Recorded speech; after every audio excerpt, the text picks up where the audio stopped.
Friday afternoon, the Supreme Court struck down Trump's tariffs. Yep. At least they struck down the emergency aspect to the tariffs. He's still going to be instituting these tariffs.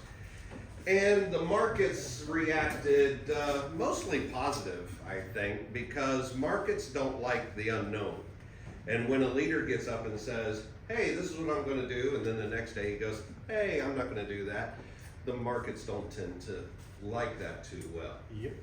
Now, one thing that has done extremely well for the last few years outside of the markets is gold.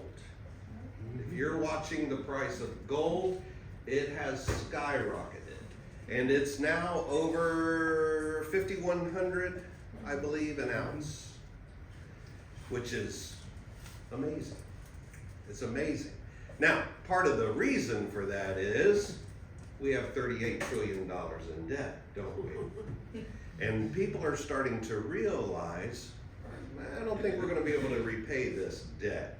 And so their faith in the American currency is beginning to waver. And as you see that happening, they are going to seek something that is rare, that is a hard asset. And for most folks, that's gold. Now, when God brought his people up out of the land of Egypt to form a nation, he knew they were going to need certain things to operate as far as being a society. And one of those was the law. He brings them up out of Egypt, he brings them to Mount Sinai, and there he gives them the law. We studied a few weeks back that they battled with the Amalekites. And at that time, Moses, you remember, he came to Joshua, he said, gather up and let's have an army. We're going to need an army to protect ourselves if we are to operate as a nation. Then, you need something else. That's an economy. We had a people that had spent the last 430 years in slavery. They owned nothing. What do you pay a slave?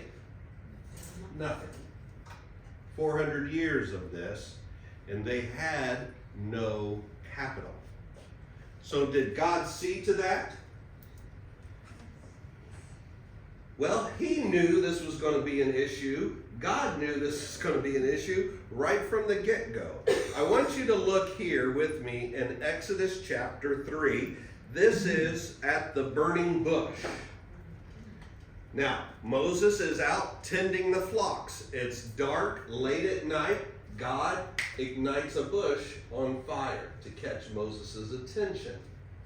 And Moses is drawn towards this. It is a miracle. It's a bush that's on fire, but it does not burn up. And when they have the conversation, what does God say to Moses? You're going to go down to Egypt, back where you are a wanted man, and you are going to tell the Pharaoh, let my people go. Moses says, I don't want to do that. He says, I don't care what you want to do. That's what you're going to do. We know the whole conversation. You may not have caught this section of verses at the burning bush.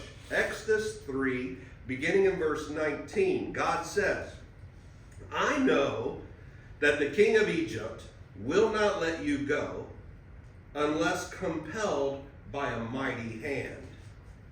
So I will stretch out my hand and strike Egypt and all the wonders that I will do in it. After that, he will let you go. Now, verse 21 and 22. I will give this people favor in the sight of the Egyptians. We're going to talk about that in a little bit, but to me, that's a miraculous statement. And when you go, you shall not go empty.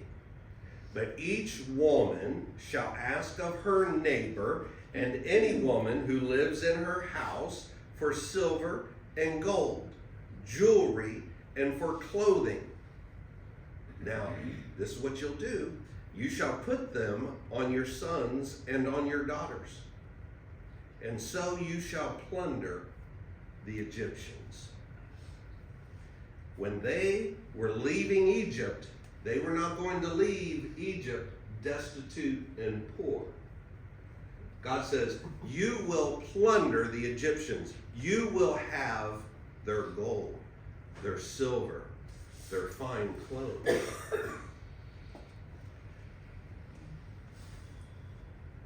God says, I will strike them. And he began with the first one, turning the Nile to blood. When you take a water source, the water source for the Egyptians, and you turn it into blood, how do you do anything but incur their wrath? You've just ruined my crops. You've ruined my fishing business. You've ruined my drinking water. Why in the world would I now have favor towards you? And it doesn't stop there, does it? Every single one of these plagues, God says, I'm going to do wonders. We say, properly so, plagues that God strikes against the Egyptians. Love how this works out.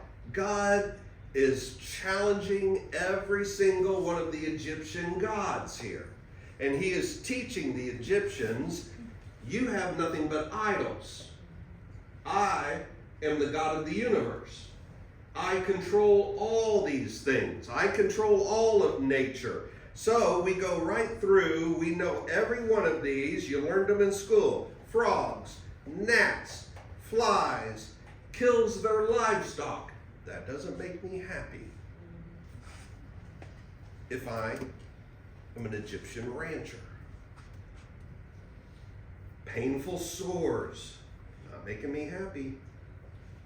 Hail, locusts, and then the most powerful Egyptian god is Ra, the god of the sun. And what's the ninth plague? Darkness. Darkness.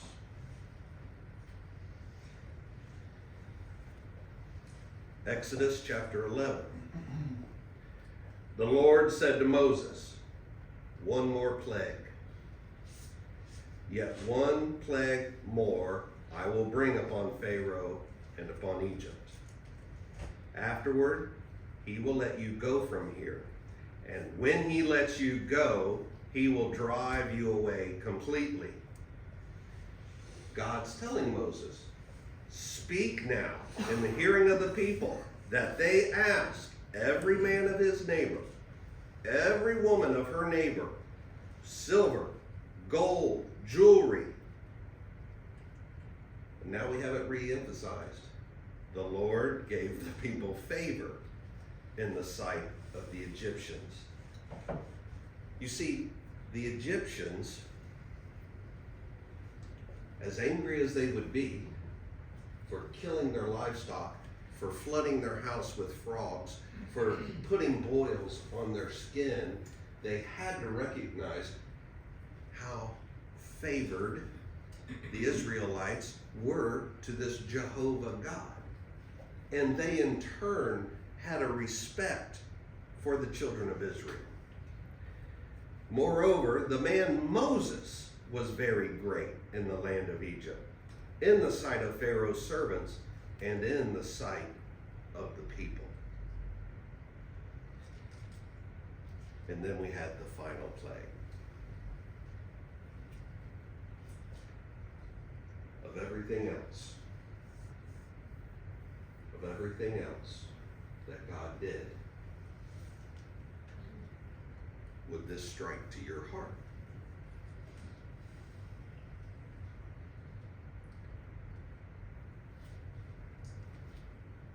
If this happened, how inclined would I be to give you gold? To give you silver? Exodus chapter 12. At midnight. At midnight, the Lord struck down all the firstborn in the land of Egypt.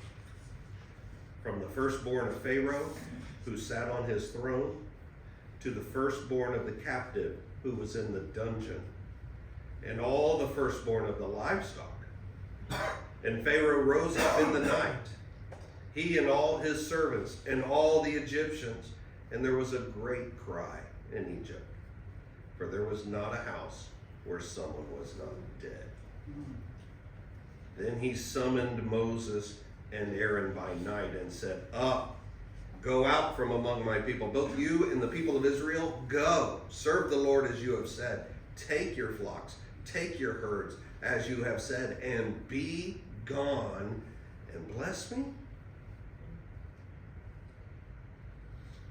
The Egyptians were urgent with the people to send them out of the land in haste, for they said, We shall all be dead. So the people took their dough before it was leavened, their kneading bowls being bound up in their cloaks and on their shoulders. You see, this is in a hurry. Get these people out of here. The people of Israel had also done as Moses told them. And they asked the Egyptians for silver, gold jewelry, clothing. And the Lord had given the people favor in the sight of the Egyptians, so that they let them have whatever they asked.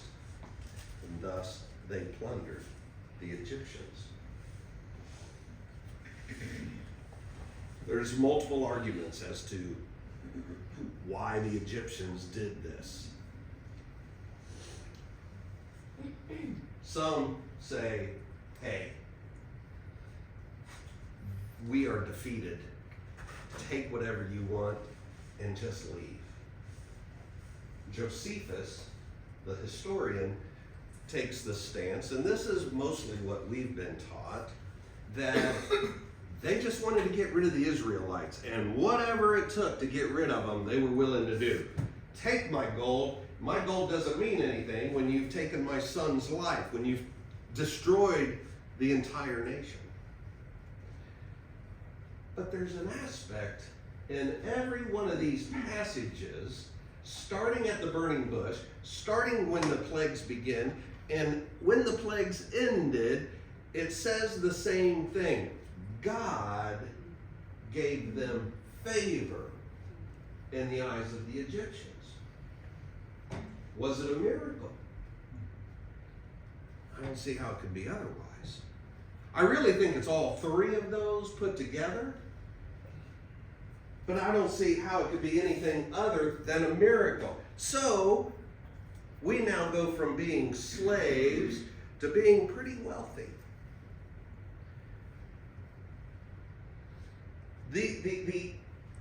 I pulled this figure from the census.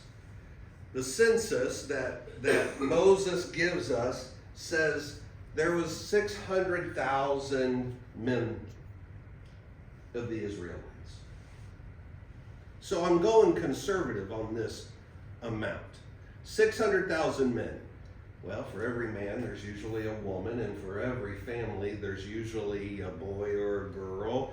One thing we know about the Israelites is they populated they had a pretty strong demographic growth.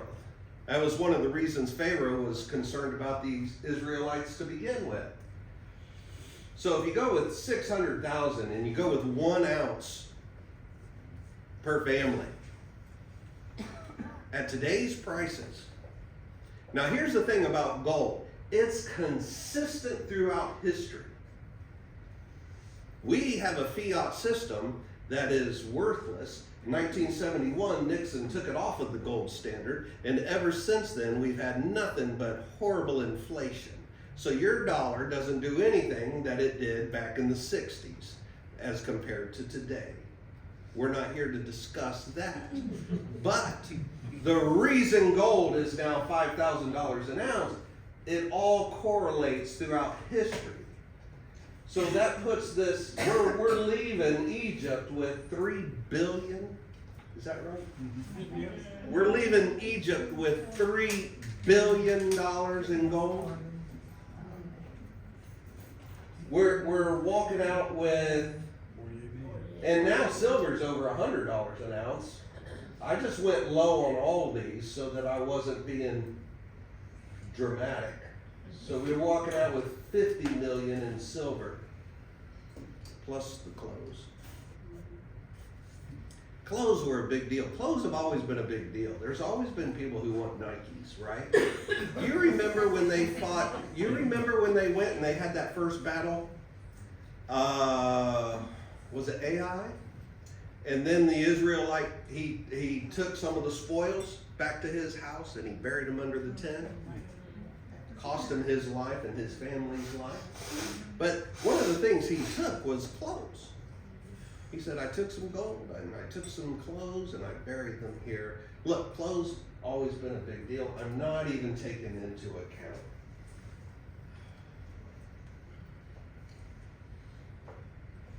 some folks say, well, this $3 billion is what delayed wages. That's what you get for 400 years of free labor.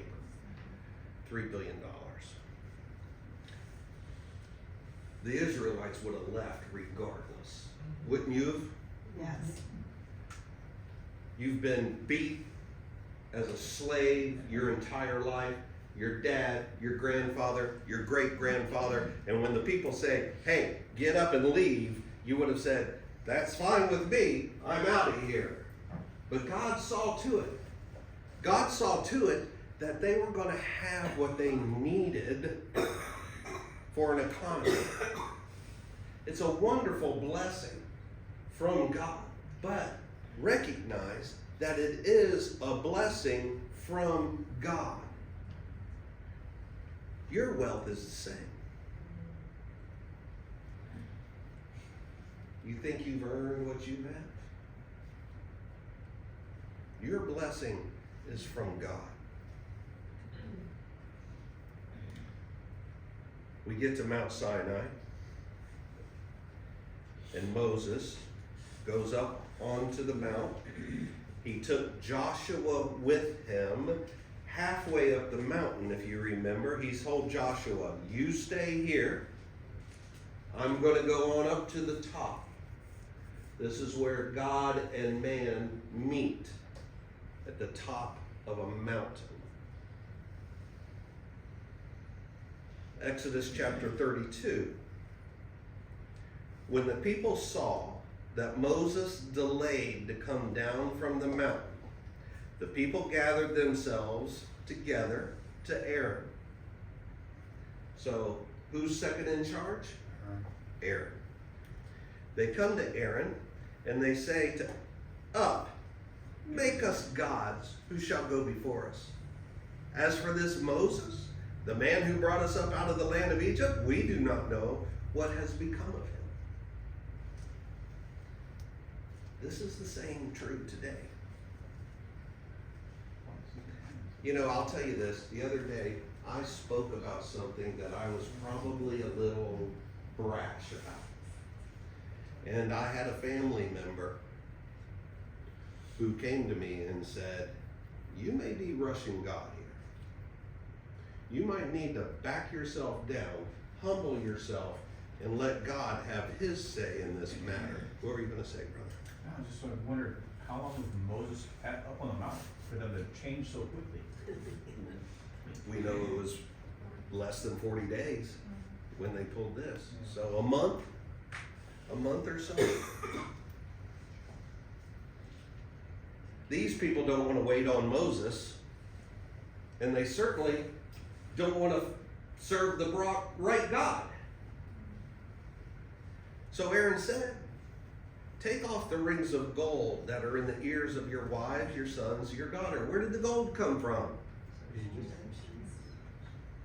This is the spoils that they had just received from the hands of the Egyptians. And Aaron says, you want a God?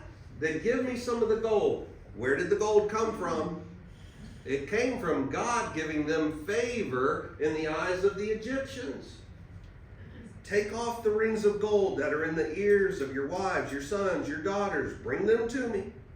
So all the people took off the rings of gold that were in their ears and brought them to Aaron. He received the gold from their hand, and he fashioned it with a graving tool, and he made a golden calf. And they said, "These are your gods, O Israel. This is what brought you up out of the land of Egypt." When Aaron saw this, he built an altar before it. And Aaron made a proclamation and said, "Hey, tomorrow shall be a feast to the Lord." And they rose up early the next day. They offered burnt offerings and they brought peace offerings. And the people sat down to eat and drink, and they rose up to play.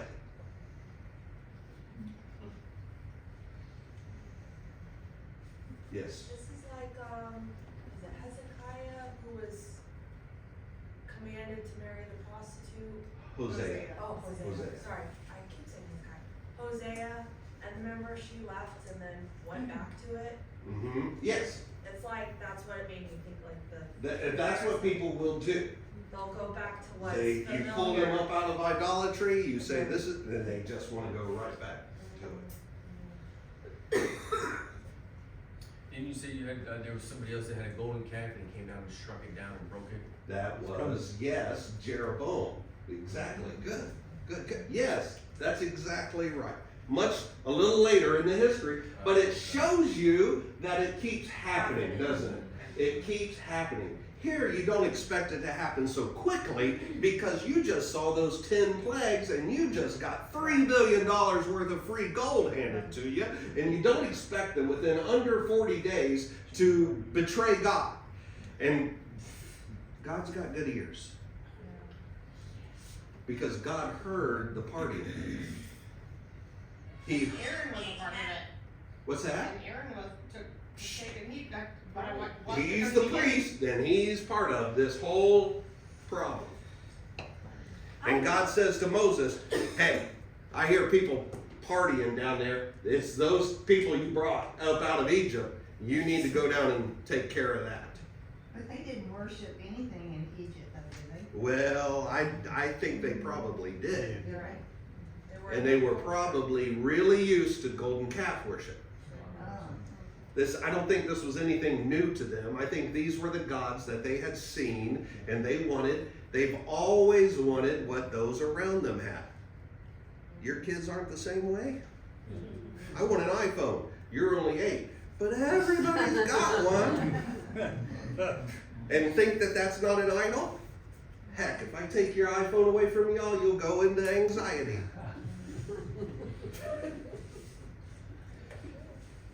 Rose up to play. Every scholar that I've read, that is not good partying. When Moses gets to Joshua, Joshua goes, "Oh my goodness, I think there's a battle going on. I hear a lot of noise down there." And Moses says, "Hey, they ain't in battle. That's singing and dancing." And as soon as they came near the camp and they saw the calf and they saw the dancing, Moses' anger burned red hot, and he threw the tablets out of his hand and broke them at the foot of the mountain. He took that golden calf that they had made, he burned it with fire, he ground it into powder, and he scattered it on the water, and he made the people of Israel drink it. Good. Good on him. Thousands of people were killed. And then everybody else had to drink it. Now, that's corporal punishment. Oh, I'm just going to talk to him. Listen, when there's times to be punished, there's times to be punished, and Moses punished them. And he forced them to drink. Look, our culture's the same way. You think, oh, marriage between two men doesn't affect me. You just stand by. Oh, transgender doesn't affect me. You just stand by and see what that's going to do to the society and to the culture that your children are a part of. There's going to be nasty gold water that has to be drank. And we all have to drink it. You're not excused because you didn't bow down to the golden calf that I see here.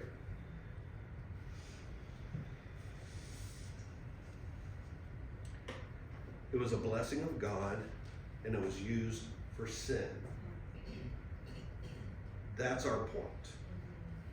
All wealth comes from God, and it is up to your heart as to whether you will use it for sin or whether you will use it for what is righteous.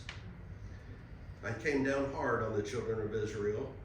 Here's Exodus chapter 35. Let's build them back up a little, okay? Let's build them back up. Exodus 35. Moses comes to the congregation. Things have settled down. He went back up. He got the new tablets, and he came back home. What else did God give him up there? He gave him the law, and then he gave them the blueprint for the tabernacle. Moses didn't make up what the tabernacle was supposed to look like. The tabernacle was designed by God, and God said, you're going to make it just like so. So Moses comes back down. Just like the ark. You've got craftsmen who are inspired by the Holy Spirit, just like the ark, to build the tabernacle. Now this is where we are in Exodus 35. So Moses comes to the congregation of the people.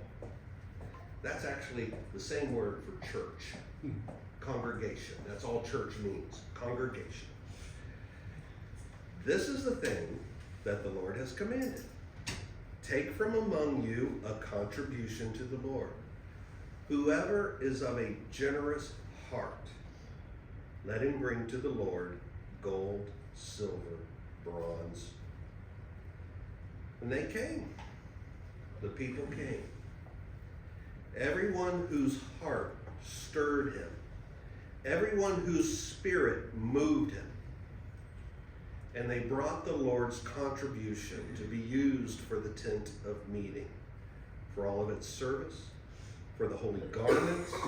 They came, both men and women, all who were of a willing heart. I keep emphasizing that to you because that's what's important when you are worshiping God. Your heart is what is important. That's what God is concerned about. And over in this chapter, I think 5 or 6 times, it says their heart was stirred within them. All who were of a willing heart, they brought brooches and earrings and signet rings and armlets and gold objects, every man dedicating an offering of gold to the Lord. They received from Moses all the contribution. This is the workers in verse 3. These are the craftsmen who are building the tabernacle. They received from Moses all the contribution that the people of Israel had brought for doing the work on the sanctuary. They still kept bringing him freewill offerings every morning, so that all the craftsmen, there's a couple of miracles that go on in this lesson.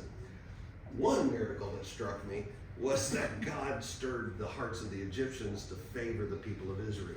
That's quite a miracle. Here's another miracle. And this one isn't done by God. This, to me, is a miracle of the Israelites.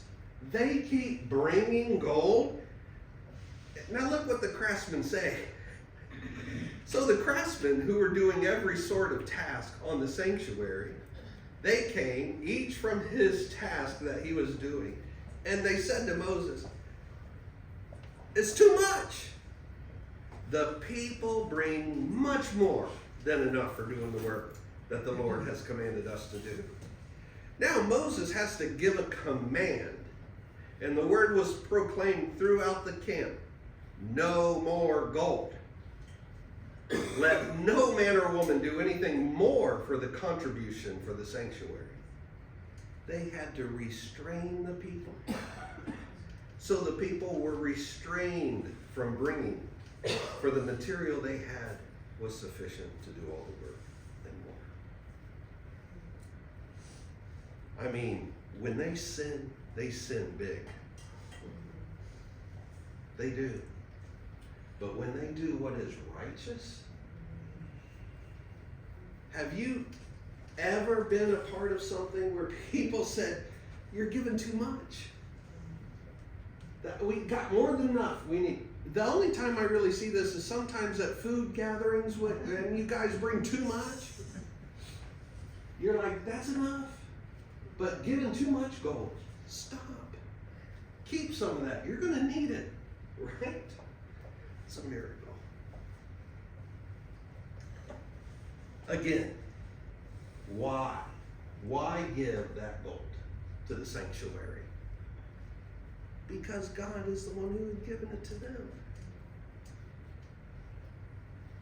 And you're going to see the difference between the heart of a servant and the heart of a greedy person,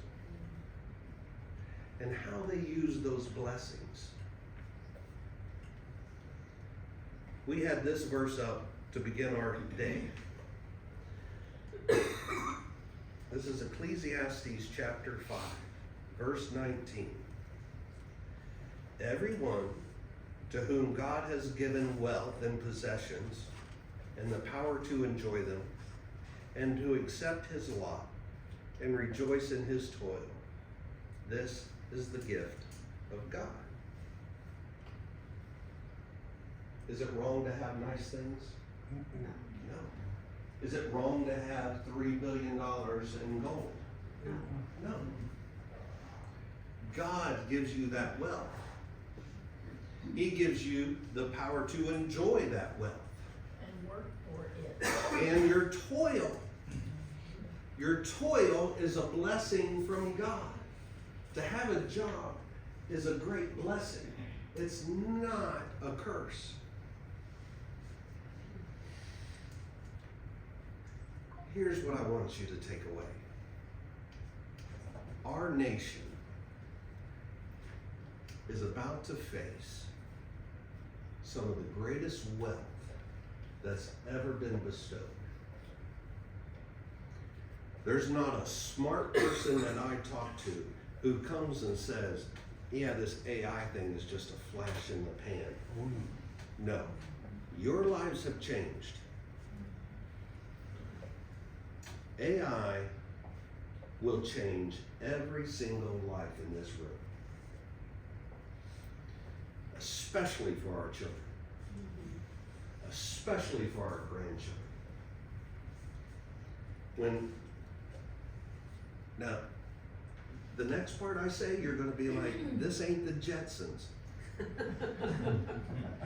You're going to own a robot. Probably already done. We already have had AI. Robot. You're right. Robot vacuums. Elon is shutting down the factory that makes the S model. You know that model? That was the original model. He has shut down that factory.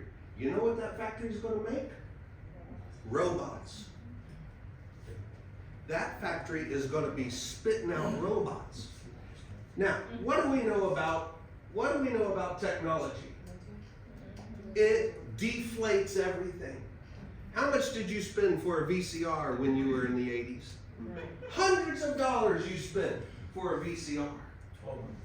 How much? 1,200. Wow. Now, Yeah. it's just free. Flat screen TVs. Yes. Back in the day, they were $2,000. Now $2,000. they're $150 for a 50-inch. Yeah. You know? That's what technology does. Technology is deflationary. When it's not, someone's screwing with the system. And you've seen that also. Because I'm telling you now, none of your houses are worth what you think they're worth. Right. But that's a different point. We're going to be seeing these robots. You go, oh yeah, Chuck, he's going to make robots, but they're going to be $8 million a piece. We're talking 20 grand for a robot that looks like me, that walks, talks, and works for you. Is it going to be a blessing? Could be. No, I don't think so. They're gonna take jobs. It's going to be a tremendous blessing. Is it gonna be sin? It's gonna be tremendous sin. But it's coming. The only thing I could say would be a blessing for are people who are alone, who don't have anyone to take care of them. Hey. Weird, but don't have family, don't have anyone nearby to have, that It's- even something that could alert, hey, they're down, we need to alert, call 911. I don't know, that's It's- the only thing that comes to my brain, cause otherwise it freaks me out. Technology fails. Yes, Technology it does. is You not see the gonna movie stop. AI or whatever, I mean, A1 What's or that Will iRobot? Smith, yeah, iRobot, yeah. iRobot with Will Smith, yeah. Starts getting smarter and thinks it knows what's best for you. And So from Oh, yeah. dystopian to Yeah. utopian, we have the movies that are out there. My point to you is, your children, these children of Israel, they had to learn what to do with that gold. They were gonna make a golden calf with it and have orgies, or they were gonna dedicate it to the Lord and build a tabernacle. One or the other is what they were gonna do, but it was a matter of how their hearts were. Now, we have younger generations that need to have the proper heart towards this. You got teenage boys, young men, you better teach them how to handle what's coming their way. It's not just gonna be YouTube videos that they're fascinated with. When AI is coming the way it's coming, and the robots are gonna be all types of robots. Hear what I'm saying? There's gonna be a robot to cut your grass. So There's we- gonna be a robot to cut your we hair. as humans, like you said earlier, just keep going back. Keep going back. We gotta not go When- back into idolatry. What, when? When? We see it almost every generation. No, we see it over and over. Yeah. Yes, When does he say, you know I what? know. I give up on you guys. I give up. You don't learn your lesson. I keep showing you lessons. I try punishing you. I try teaching you. I try making good. I send my son. You just never gonna learn. You know what? I'm done with all of you. I'm just gonna blow up this earth and it's He over. wouldn't have given his son if he was gonna give up. Right. Because I've had it. And I also wanna say, if I can, Yeah. I'm looking forward to a day when you say, hey, Mike, it'll be this next Sunday, when we all stay here in this house and talk all day long, like they do in Ireland, when the men have had enough, Uh-huh. they've had enough. I've had enough, and I'm ready when you guys are. I've had enough. Sure. And Yes, I'll- sir. I'll give up my golf school, everything. This is more important. Yeah. I've had enough. It's this one thing that hasn't changed. It's not what we have. It's not what we possess. It's what do we do with what we possess? And what's our attitude about it? Mhm. I mean, it's not really ours. It's given to us during a short period of our life. Yeah. Do something good with it, then it's Yeah. praises God. Yeah. So, And that's what Be these, selfish. how many of these Israelites didn't give gold for the calf, but they gave their gold for the sanctuary, Mhm. right? Right. Because it was twofold, they had more than enough, that's how much. They had more than enough. They said, please don't bring me more. That's Now, crazy. if I'm gonna make assumptions, the older I get, I see older people giving that money for the sanctuary, and I see younger people giving that money towards the golden calf. I could be completely wrong about that. The scripture doesn't tell us who committed what. All I'm concerned about is y'all. What we're gonna do. And to be ready for it, to be ready.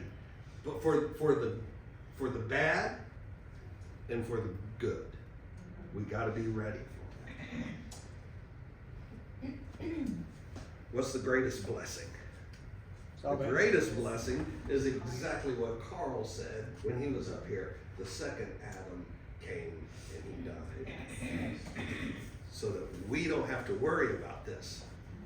We don't have to worry about it, Monty, ultimately, what this world does, because we are looking for a land that does not corrupt, that does not fade away, for a God that will love us for all eternity, and we will be in His And it presence. doesn't exist here. Amen. But we, That's what while we are here, We- are concerned about our children, grandchildren, and great-grandchildren, what they're gonna have to endure, Yes. because the men of this world Yes, are allowing it. yes. We gotta do what we can do. I talked to you briefly this morning, I said something about Romans 11. I was reading it this morning, and I saw something online about it. And it's funny, because it kind of ties in with your lesson a little bit, but it says, the gist of it is that basically, Israel has always turned their eyes away from God, right? Mhm. Now they have turned their eyes away from God. They don't, or from Jesus. They don't believe in Jesus. What I read this morning is that in Romans 11, you can read it. It basically says, "I'm going to take away their sins." Israel, I'm going to carry away their sins. Mhm. And the pastor or minister that I was listening to this morning, he said, when that happens, start looking to the sky, because Jesus is going to split that sky and come down. It's interesting, because if you get in and you sort of really kind of dive into Romans 11, it's an interesting take on Israel. Well, salvation is here for all of us right And, now. it says that.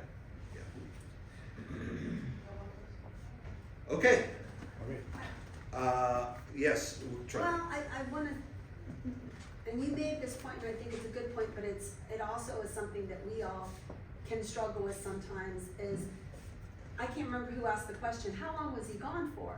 Because Jason. Jason did.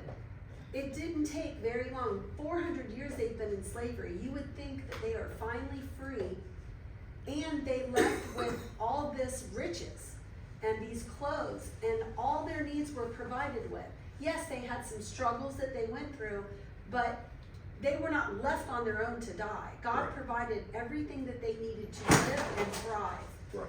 And it didn't take very long for one man, Moses, to be up on a mountain, that this whole assembly of people started going, okay, what are we gonna worship now? As if Moses was the person that they were worshiping. Right. God never left, Right. but because they couldn't have their eyes on Moses. And I think what's important, growing up, for me, is so many times you have these, when you're a child, you idolize your parents, and your parents are everything, and sometimes your relationship with God is through your parents. But your parents will fail you. Your preacher will fail you. Your husband, your wife, your children, they'll all fail you. And we've got to remember that the only place where there is no failure, where there is always forgiveness, where there is always acceptance when we come and confess our sins, is Jesus Christ. That's where our eyes need to be, not on some man who climbed up a mountain, we can't see him for 30 days. Because that's not the salvation. And that's how quickly they went away, and we've got to be careful that we don't do that with these little, like you said, AI or the internet. I mean, there's lots of things that attract our attention that are good, that are enjoyable. But man, how quickly we can turn away from what's really important. So, It's a the tool. song, "The Greatest Love of All," do you remember it? Yes, So, and if you can change a lyric in there. yeah, Everybody needs someone to look up to. I never found anybody to fulfill my needs. The greatest love of all is learning to love yourself. right, If they change it to learning to love God. yes, Amen. But there is nothing Else. to look up to. No. There is nothing. that's right, Not a mansion, not a No. $1 billion. No. There is nothing. no. It all temporary. What we have is a closing song that is